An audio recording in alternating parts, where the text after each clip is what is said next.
Hey, what's up guys? It's Dan, and as you can see, I'm in the van. In this video, I'm gonna be trying to make my van more tech friendly. Cars nowadays come with a 12-volt socket, an auxiliary port, and a USB port. But most cars don't come with enough of them. Take my van for instance. It seats 8 people, but it only comes with a 12-volt socket in here. There's a USB port in here and an auxiliary port right here, just in the front. And there is also a 12-volt socket right there behind that seat in the third row. So yeah, there's not enough in here. Especially, I mean, what if I'm holding like full capacity and everyone's got a phone or some kind of device, and maybe it's a long trip, they want to charge their device, and the only USB port is up here in the front. So they either have to have a really long cable or plug it in and have their phone sit up somewhere here while they're all the way back there, and who wants to be without their device, right? So what I'm going to be doing is I'm going to be adding more ports with these. These are 2 USB port thingies, units. Now these only go off of a 12-volt source, positive and negative. That's all you need for these. With these, when you plug them in, they can't read anything. They're just for charging and nothing else. Now, I already installed one here. You can see it. There's 2 there. Really nice and handy to have. Now, as I mentioned before, this is tapped into the 12-volt source off of this. I just spliced it into this, so they're both getting the same output. I couldn't tap into the factory USB port because that one will actually read in here when you plug it in. So this is just mainly for charging.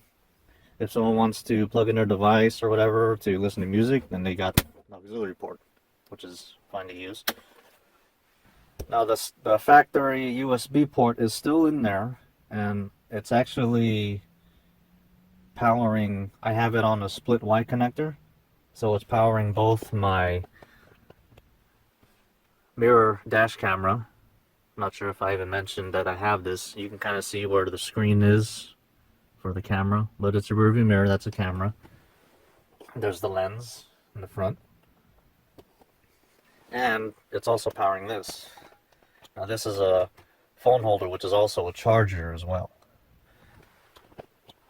And it uses a wire, which is right here, and it just goes into the dash. This just pops off easily, so I just routed this inside down there on the Y split connector to the factory USB port, and it all works.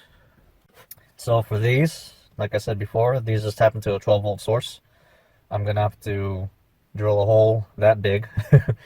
It's a little over an inch, maybe an inch and a quarter or so. I'll see what I have for that. Now let me show you where I'm going to be installing these. So for the second row, I was thinking of putting them here. So they'll just be right there, sticking out. It'll be, let's see, I'll just be under here. You can just easily plug your device or whatever. You just have to make sure to unplug it when you get out, otherwise you'll get up all on your wires. And for the back, now the Touring and Elite models have DVD controls. As you can see, I don't have a screen or anything, but they have their controls on this panel. So I can put one of these here as well on both sides, and it should be fine. Then these will be tapped. I'm gonna see if I can show you. This is the 12-volt socket in the back, the very back. I'm gonna tap into this one. I'm gonna be using speaker wires, and so I can just run the wires all the way through into this upper trim to the front there, under the door button, and then underneath here into these panels. So there should be not that complicated of of a task to do. Can't even think of my words. So yeah, let's go get started. So the first thing I need to do is to remove this panel and this as well, just so I can see what's behind these all. And did I say that? These all. So I can see what's behind these all. Let's see, take this stuff out. Emergency kit, rope, tire, plug repair kit, very recommended. Also have a little compressor. Never know what can happen on the road. Okay, it is dirty. So let's get removing these panels.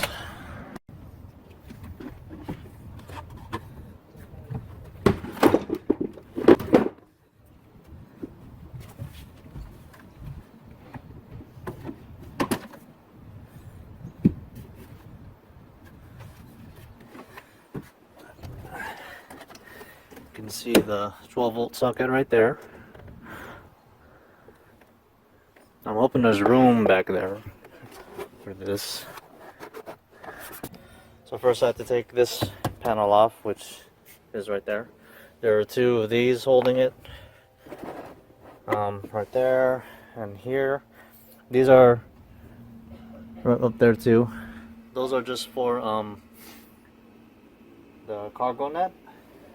Some cars come with that cargo mesh net that goes here. I don't have one, so but you have to take those off to remove the panel. That's what's holding them down. And then these just pop right off, as you can see. I'm going to try to continue on this area and get the whole panel off. Okay, so I went to the front of it and got the panel off. Not sure if you can see. Where's the lens? Oh, okay. There is room back there to put a USB port. So I just need to feed the wires through there. And I already have this off. So, but I will be feeding the wires through the top here to that one. And the same thing for the other side. So what I'm going to do next is to splice into this. I already unplugged it. So now I just need to tap into these wires and attach my speaker wires to it. Now these are labeled with the positive with the red stripe and the ground with nothing, so hard to mix up. Now I'm going to be soldering everything together so it's stronger, and when you do that you want to make sure you use shrink wrap as well, so you cover your exposed wires or electric tape, whichever. Alright, so I got it spliced in, soldered and shrink wrapped. Now I just need to feed the rest of this wire all the way through there and maybe route it up there as well. There should be enough.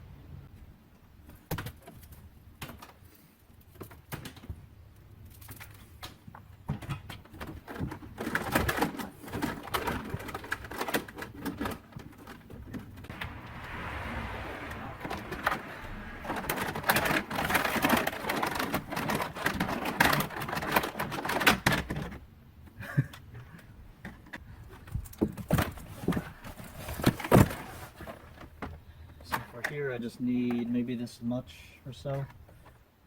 Well, I need to make my hole first. Now unfortunately, well, I do have a hole saw set, which would be ideal, but I don't know where that went. So what I'm gonna do is maybe drill a hole, and I do have a saw blade that I can use to cut it bigger for it, because it has to be a pretty good sized hole, over an inch diameter. So what I'm gonna do is I'm gonna use the mounting ring that screws onto this. I'm going to trace the inner diameter where I want it, so I'll know what size to roughly make the hole, and I'll do it more forward, about right there or so. Okay, so I marked a circle and drilled a hole using my unibit. Went all the way through, and as you can see it's still too small, so I'm going to take the saw blade and manually cut it out. Okay, so I got the hole roughly cut. Looks like shit, but I'm gonna file it down, make it smooth, so that this piece will fit in there, because right now it's too small.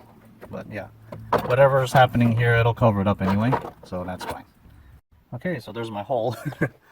Still looks crummy. I sped the process up by using my Unibit and going like this and just going along the edges here, using the Unibit's edge to cut it a lot faster. But this fits right in there.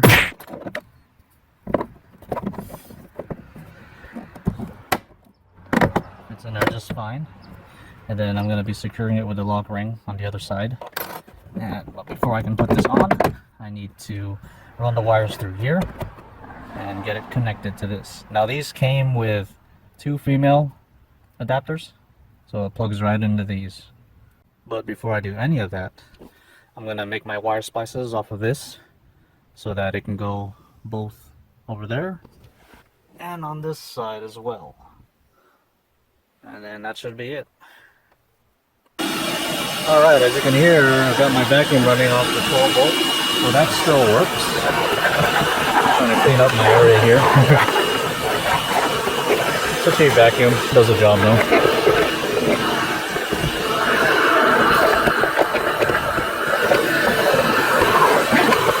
And I'm going to need this because I'm going to be doing a lot of cutting and filing and whatnot. So vacuum works. Alright, as you can see, it's lighting up blue. Good sign. Go ahead and plug it in.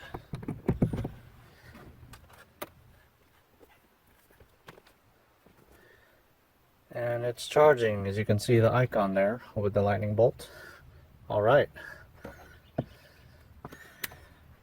So now I gotta do the others. I already got this wire mounted through here. I'm just running it through the weather stripping, which is a lot easier method. Because then you can just put it back and it'll cover it back up. So now I'm gonna go ahead and do this side. I just need to see if there's room in there. There is a bit. Might be tight.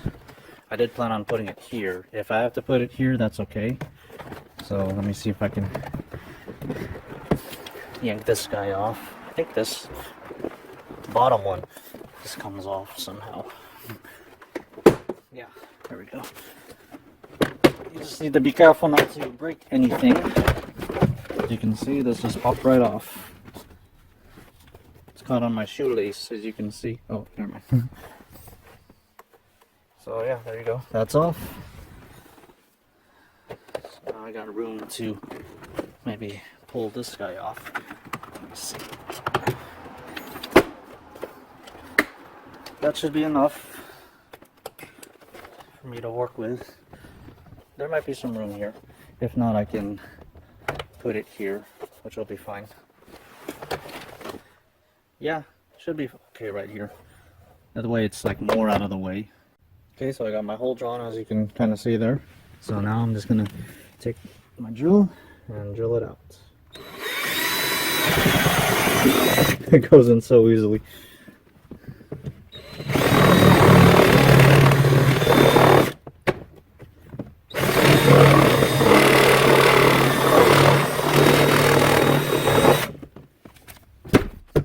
Stay. Alright, so let's see if this fits in there. There you go. That's it. And I like that these come with a cover as well, so you can just close it up when it's on use. But yeah, that's just how it's gonna be. Looks okay, very simple. Okay, and there you have it. Pop this open and it lights up blue. It's a good thing it lights up, so that way I know that it's working. So yeah, so there's one there, and then the one back here, which I need to put back in. I had to take some things apart and take a look at them because I was having some issues. I did end up blowing fuses, so if you have one of these vans and you blow your 12 volt socket fuses front and rear, this is where it's located, the passenger kick panel. And for the front, as you can see, it's number 27, and the rear is 14, and they're both 15 amp fuses. So if you ever blow them, now you know where they are, if you have one of these vans. So I'm working on the other side. I got that one on, as you can see. Now I'm routing the wires through here, just under this, and there's the wire right here. Now I took this step panel off, you just lift it up and it'll come right off. It just snaps back in. So now my last one, I'm going to be routing it under here and up here, and it'll come out of here. And then that'll be everything. I'll be all done. Alright, so last one is on, and it's blue, which means it's hooked up. Go over here, that's blue. Go to the back, that's blue. And last but not least, blue. So there you go. Now, no matter where anyone sits in the van, they can charge their devices. Granted, they brought their own cord. I won't be carrying extra cords, that's up to them, but yeah, so that's pretty much it for this video. Hope you like what you saw, enjoyed. Hope you learned something as well. But yeah, this is something that you can do with your car if you want more ports.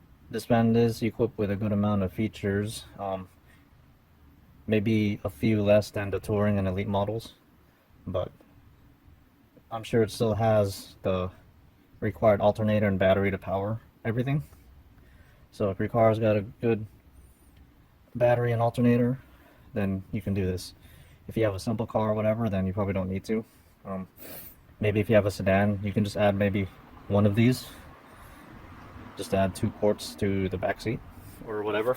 So, but this is a van, so I want to spoil everyone.